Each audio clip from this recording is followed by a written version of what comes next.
Dear viewers, I am going to explain present simple tense in Urdu language. Please stay with us. Thanks.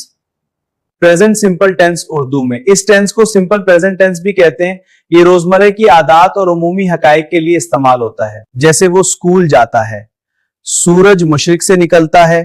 Present simple tense का structure होता है ऐसा, he eats an apple, या he subject है, eats verb है और an apple object. Singular subjects के लिए ही, शी, इट इस्तेमाल, जबकि प्लूरल सब्जेक्ट्स के लिए वी, यू, दे। जैसे he goes to school, they play cricket, I keep fast. इस टेंस में सिंगुलर सब्जेक्ट्स के साथ जो वर्ब आता है उसके साथ एस या ईएस का इजाफा होता है। जैसे ही ड्रिंक्स वाटर, इस जुमले में वर्ब के साथ एस का इजाफा हुआ है यानी ड्रिंक्स। लेकिन प्लूरल सब्जेक्ट्स के साथ जो वर्ब इस्तेमाल होता है उसके साथ एस या ईएस का इजाफा नहीं होता, जैसे वी गो टू म्यूजियम। मजीद मिसालें देखें, she Yeats food, he runs fast, it falls down. आपने तीनों वर्ब्स को देखा, जैसे ईट, रन और फास्ट के साथ एस का इजाफा हुआ।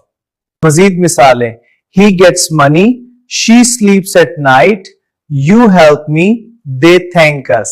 लेकिन प्लूरल सब्जेक्ट्स के साथ जो वर्ब इस्तेमाल होता है उसके साथ एस या ईएस का इजाफा नहीं होता, जैसे वी गो टू म्यूजियम।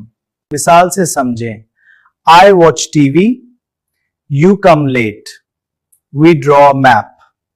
मजीद मिसालें, he gets money, she sleeps at night, you help me, they thank us. नाज़रीन, मनफी जुमले बनाने के लिए आई, वी, यू, दे के लिए डू नॉट और ही, शी, इट और किसी नाउन के लिए डज नॉट आता है। I do not want this, we do not accept your offer, she does not speak, it does not break. सवालिया जुमले बनाने के लिए आप डू और डज को शुरू में यानी सब्जेक्ट से पहले इस्तेमाल करें। जैसे, does she enjoy the holiday, do you mean to go?